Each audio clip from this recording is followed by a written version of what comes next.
Every day, somewhere in the world, someone dies or loses a limb because they stepped on a landmine. The weapons of war are left behind to kill and maim civilians long after conflicts have ended.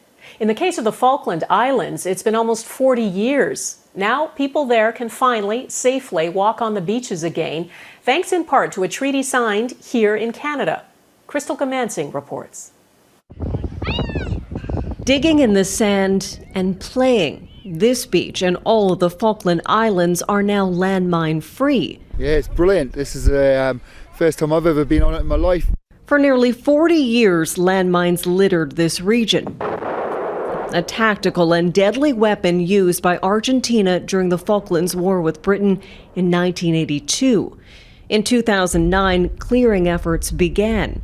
Guy Moreau was there on day one and was on the beach when the last one was detonated in a special ceremony.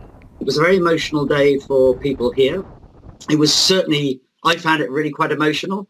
By the time I got to the end of my speech on the day, trying to control the lower lip. More than 12,000 anti-personnel mines were physically collected. This little anti-personnel mine is the most common mine in the Falkland Islands. Britain was obligated to clear the mines from its land under the Ottawa Treaty. More than 160 countries have signed the treaty agreeing to ban the use, production, and sale of landmines. Lloyd Axworthy helped launch the Ottawa Treaty process and says more work is still needed. The bad news is that some of it's coming back and they're still being used in some very crucial conflict areas around the world. According to the international campaign to ban landmines, more than 60 countries and regions around the world are contaminated by landmines, with thousands of people living with the deadly threat every day.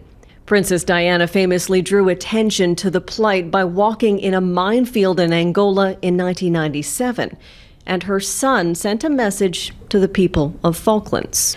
You are taking another step towards defining yourselves as the modern, community-spirited place that you have built. A spirited and now safe place for future generations. Crystal Goomansingh, Global News, London.